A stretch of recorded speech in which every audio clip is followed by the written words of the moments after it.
Hello friends, তোমরা কেমন আছো? আশা করি ভালো আছো। আমিও ভালো আছি। আজকে আমি অনেক দিদা ঠাম্মিদের আমলের একটা রেসিপি নিয়ে চলে এসেছি।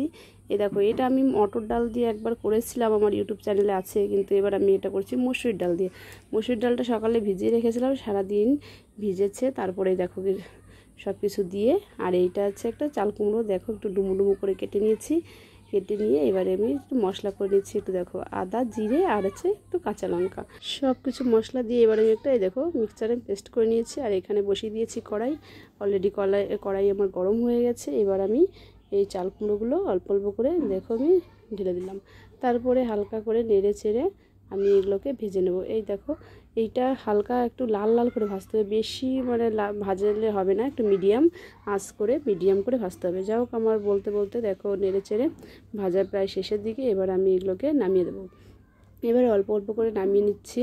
আর আমি অনেক দিন ধরে এই রান্নার ভিডিও ঠিক মতো করতে পারছি না, করা হচ্ছে না। তাহলে ভাবছি দেখি এটা আমি রাত্রে করছি। অনেকে তুমি যদি ইচ্ছা করো এটা ভাত দিয়েও খেতে পারো বা রুটি দিয়েও খেতে পারো, যার যেটা আমি এটা রুটি দিয়েই খাবো, যার জন্য। তারপরে বলতে বলতে নামানো হয়ে গেছে। এবার আমি এই যে ফোড়ন দিয়ে দিলাম, একটু শুকনো লঙ্কা আর তেজপাতা আর একটু জিরে ফোড়ন দিয়ে, এবার দেখো আর আদা জিরে যে বেটে পেস্ট করেছিলাম সেটা, আর একটু টমেটো কুচি দিয়ে হলুদ লবণ দিয়ে নেড়ে চেড়ে দিলাম।